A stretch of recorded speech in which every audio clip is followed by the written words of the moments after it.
For this problem, we want to append elements to the hash set if it's empty and then convert it to a list or like an array list. So looking at this example here, we have public class 1 and then we just have our public static void main in here. Nothing special about that. But then we have our hash set in here. It's going to be of type integer. It can't be the primitive type. We need the actual like variable of it. So we are going to put in what it is. So we would have integer, or we would have like an uppercase double, or a float, or a string, whatever type we want inside of here, and inside of here as well. So we're making a new instance of our hash set. We're just going to call this instant hash, and then we have this commented out, but we'll come back to it later. So per the instructions, if it is empty, we want to append elements to the hash. Again, only if it's empty.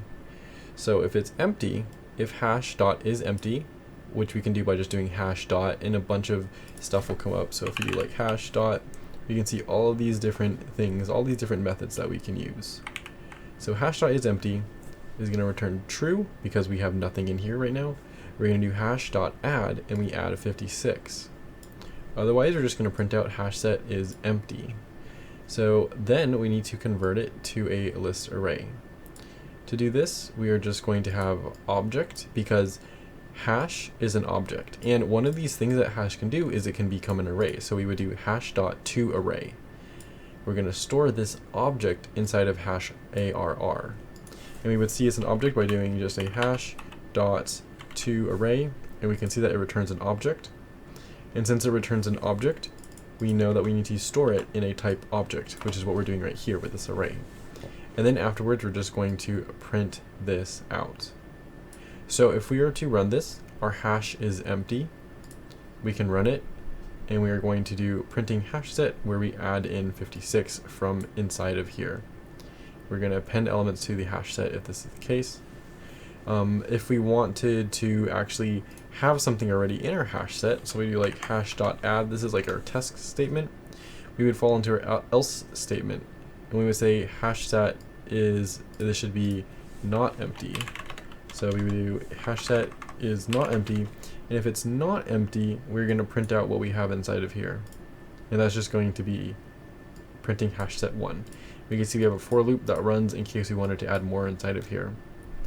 And that's going to be it for this code. It says to append elements, so what we could do is just in case this hash dot add in these braces right here, and implement more inside of here. So we could do hash dot add and simply just do like a 4. We could do hash, and since it's an integer type, we could do any integer that we want. We could do like 9 and so on and so forth. So I'll comment this out just so we can run it again.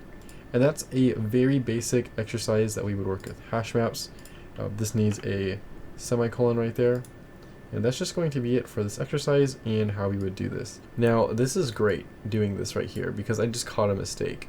I'm doing sysout.println, printing hash set, but I only print the very first hash set. So we should change this to A, since this is incrementing every single time for our array.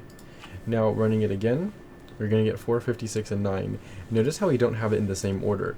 And that's because when we make a hash set for like sizing and everything, it's just hashing all of these together. Unlike arrays, which is why we'd use this instead of an arrays, it doesn't keep order. I believe we could use an iterator to go through this as well, but we're using a for loop just for this. And we have 4, 56, and 9. In fact, if we do hash dot iterator, we have this iterator right here. And then we could just assign it to an iterator where we make a new instance of that. So that's how we would look at our hash sets, just a very basic overview of everything to do with it.